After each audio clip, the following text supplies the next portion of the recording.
Hi, ako si Miguel at tuturuan ko kayo ngayon kung paano mag-CPR. Ano nga ba ang CPR? Ang CPR o ang Cardiopulmonary Resuscitation ay isang basic life-saving skill na ginagawa upang mapataas ang tsansa ng pag-survive ng isang pasyente. Ginagawa ito kapag hindi na tumitibok ang puso niya o hindi na siya humihinga. Ang CPR kasi is parang minamanual or tinutulungan natin ang puso o ang lungs na tumibok at huminga. So pag ginagawa natin ito, nire-replace natin yung automatic functions ng body niya. So paano nga ba? So sisimulan natin kapag may nag-collapse na pasyente. So bago natin magawa yung process sa kanya, syempre kailangan muna nasa safe area siya. So, kunwari, siya ay nahimatay sa hagdan. From the hagdan, dadalhin na natin siya sa flat surface. Pero, syempre, dapat mauuna pa rin yung safety natin. Kasi, sino tutulong sa kanila? So, once na ma-secure na natin yung pasyente at nasa flat surface na sila, titingnan na natin yung responsiveness nila. Unang-una is tatapikin natin yung shoulders nila at tatawagin natin yung pangalan nila or i-call out lang natin sila.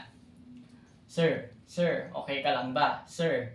Tapos, kapag hindi sumasagot or na-confirm natin yung unresponsiveness ng patient, titingnan na natin yung iba niyang vital signs. So, unang-una niyan is kung humihinga ba siya or tumitibok pa yung puso niya. So, unang-una is kailangan natin i-tilt yung ulo niya gently and then ilalapit natin yung mukha. Habang nilalapit yung mukha, ito yung chance natin na pakinggan or pakiramdaman kung humihinga pa siya. Pwede din naman natin na tingnan yung kanyang pulmonary vein sa kanyang neck. Tapos, kapag wala na talaga, doon pa lang magsisimula ang proseso ng CPR. So, bago tayo magsimula, kailangan na natin kaagad na tumawag ng tulong. It's either na tatawag tayo ng 911 or tatawag tayo ng kasama natin na tatawag.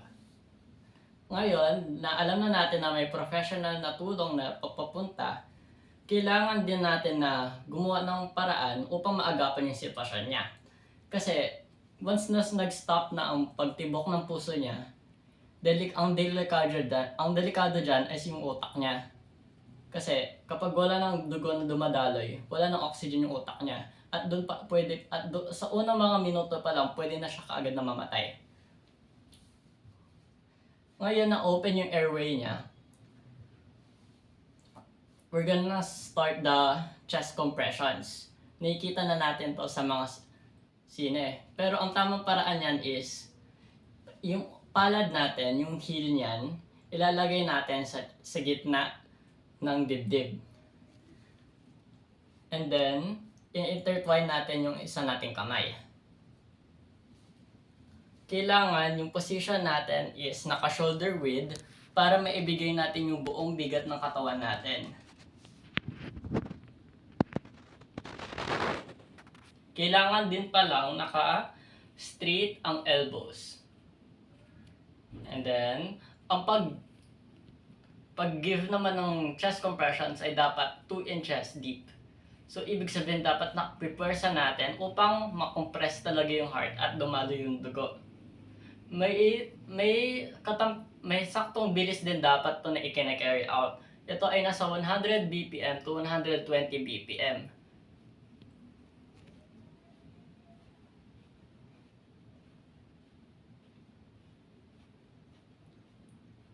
Kailangan na sakto yung bilis na ito.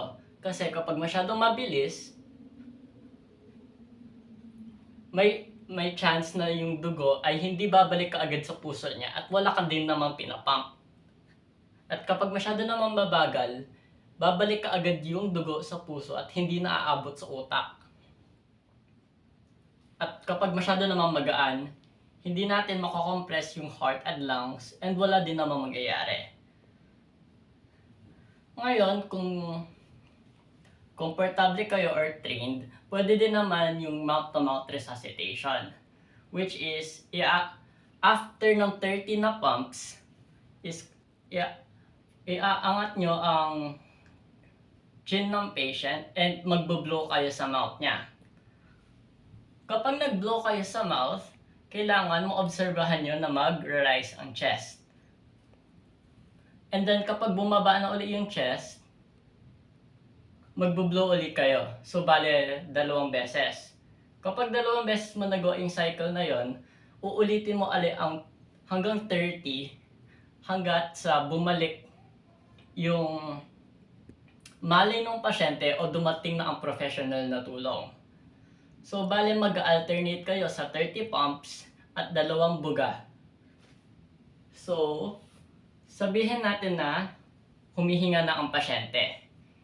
Hindi pa naman siya kaagad na pwedeng gumalaw. Kailangan natin siyang ilagay sa recovery position. Magagawa natin to, alalayan natin ang pasyente na from nakahiga, ititilt natin siya. Papatagilid natin siya. Yung isa niyang leg ay iaangat natin ng ganyan, nakaangat, at ang isa niya namang kamay ay ilalagay dito. At ayan, ligtas na ang pasyente. Pwede na siyang matulungan at ma-further yung kanyang pagpaparecover at papagaling gamit sa tulong ng mga professional. At iyon ang CPR.